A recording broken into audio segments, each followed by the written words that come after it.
ઘણીવાર એવું નથી લાગતું કે જાણે આખી દુનિયાનો ભાર આપણા જ ખભા પર આવી ગયો છે?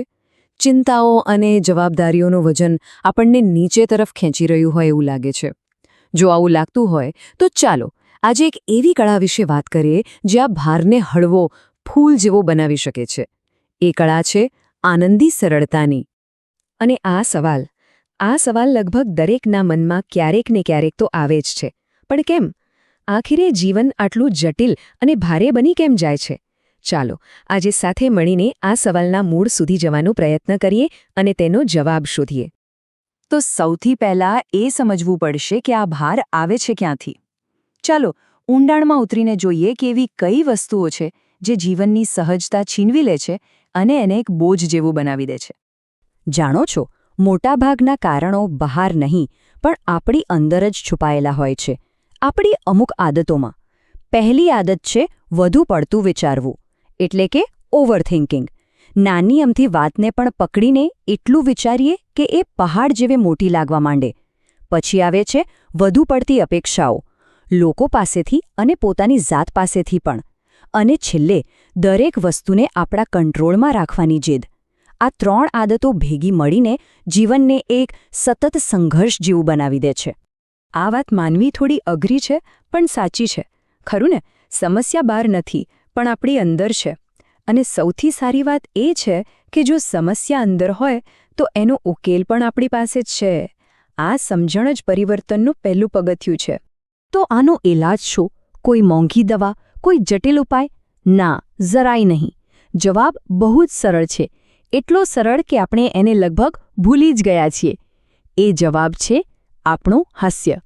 ક્યારેય વિચાર્યું છે કે નાના બાળકો કેમ આખો દિવસ ખિલખિલાટ કરતા હોય છે? કારણ કે એમને ભૂતકાળનો કોઈ અફસોસ નથી હોતો કે ભવિષ્યની કોઈ ચિંતા નથી હોતી. એ તો બસ આજમાં, આ ક્ષણમાં જીવે છે. અને બસ આ જ એમના નિખાલસ આનંદનો રહસ્ય છે. અને જ્યારે આપણે દિલ ખોલીને હસીએ છીએ ને ત્યારે જાદુ થાય છે. સૌથી પહેલાં તો આપણો સ્ટ્રેસ જાણે ઓગળી જાય છે. મગજ એકદમ શાંત થઈ જાય છે અને એની સારી અસર આપણા શરીર પર પણ પડે છે. એટલે શરીર પણ સ્વસ્થ રહે છે. એટલે કે એક હાસ્ય અને ફાયદા અનેક. કોઈ બહુ સરસ કહ્યું છે કે હાસ્ય એક એવી દવા છે જે મફત છે અને તેની કોઈ આડઅસર નથી. આનાથી વધુ સાચું શું હોઈ શકે, ખરું ને? ખુશી આપણી અંદર જ છે, બસ તેને બહાર લાવવાની જરૂર છે. તો હાસ્યથી શરૂઆત તો કરી, પણ હળવાશ અને સરળતાને જીવનનો ભાગ કેવી રીતે બનાવવી? ચાલો એ માર્ગ પર આગળ વધીએ. અને ગભરાવાની જરૂર નથી. આ કોઈ જટિલ ફિલોસોફી નથી, પણ જીવન જીવવાની એકદમ સહેજ રીત છે. પહેલી વાત છે હળવાશ. હવે હળવાશનો મતલબ એ નથી કે બેફિકર બની જવું. એનો સાચો મતલબ છે એ સમજવું કે દુનિયાની દરેક વસ્તુ આપણા હાથમાં નથી, પણ આપણી પ્રતિક્રિયા, આપણો રિસ્પોન્સ એ હંમેશા આપણા હાથમાં હોય છે. જે થાય છે તેને સ્વીકારીને આગળ વધવું. આ લેટ ગોવાળું વલણ અપનાવતા જ જીવનનો અડધો ભાર તો એમ જ ગાયબ થઈ જાય છે. અને બીજી વાત છે સરળતા. સરળતા એટલે જીવનમાંથી બિનજરૂરી ગૂંચવણોને કાઢી નાખવી. એટલે કે મગજથી ઓછું અને દિલથી વધુ જીવવું. વિચારવાનું ઓછું કરવું અને જે પણ વિચારીએ એ એકદમ સ્પષ્ટ અને પોઝિટિવ હોય. તો આ સરળતા જીવનમાં કેવી રીતે લાવી શકાય? એના માટે 3 નાના પણ ખૂબ અસરકારક પગલાં છે. પહેલું, બીજાઓ સાથે સરખામણી કરવાનો બંધ કરી દઈએ, કારણ કે દરેકની યાત્રા અલગ હોય છે. બીજું, લોકો પાસેથી અપેક્ષાઓ ઓછી રાખીએ જેથી નિરાશ થવાનો મોકો જ ન આવે. અને ત્રીજું, જે સૌથી અગત્યનું છે, આપણી પાસે જે કંઈ પણ છે એના માટે આભારી રહીએ અને એમાં જ ખુશી શોધીએ. આ આખી વાતને વધુ સારી રીતે સમજવા માટે ચાલો એક નાનકડી પણ બહુ ઊંડી વાત કહેતી વાર્તા સાંભળીએ.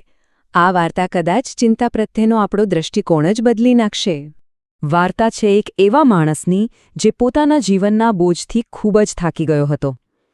એક જ્ઞાની સંત પાસે પહોંચ્યો અને પૂછ્યું, ગુરુદેવ, મારું જીવન મને આટલું ભારે કેમ લાગે છે? સંત કશું કહ્યું નહીં.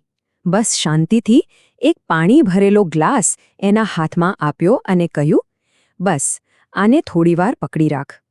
શરૂઆતમાં તો બધું બરાબર હતું, પણ જેમ જેમ સમય વીતતો ગયો પેલા માણસનો હાથ ભયંકર રીતે દુખવા લાગ્યો.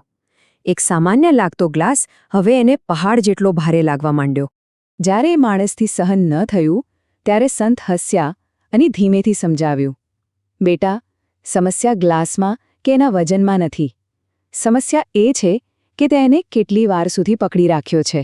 અને બસ આ જ વાત આપણી ચિંતાઓને પણ લાગુ પડે છે.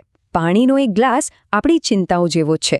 જો કોઈ ચિંતાને થોડીવાર માટે મનમાં રાખીશું તો વાંધો નહીં આવે, પણ જો એ જ ચિંતાને દિવસો, મહિનાઓ કે વર્ષો સુધી પકડી રાખીશું તો એ આપણને અંદરથી થકવી દેશે અને આપણું જીવન એના ભાર નીચે દબાઈ જશે. તો આજની આ બધી વાતચીત પછી આપણે સાથે શું લઈ જઈ રહ્યા છીએ? આજનો સૌથી મોટો બોધપાઠ શું છે? અંતમાં બસ એક સવાલ પોતાની જાતને પૂછવાનો છે કે આપણે જીવનમાં ચિંતાનો એવો કયો ગ્લાસ છે જેને બિનજરૂરી રીતે પકડી રાખ્યો છે.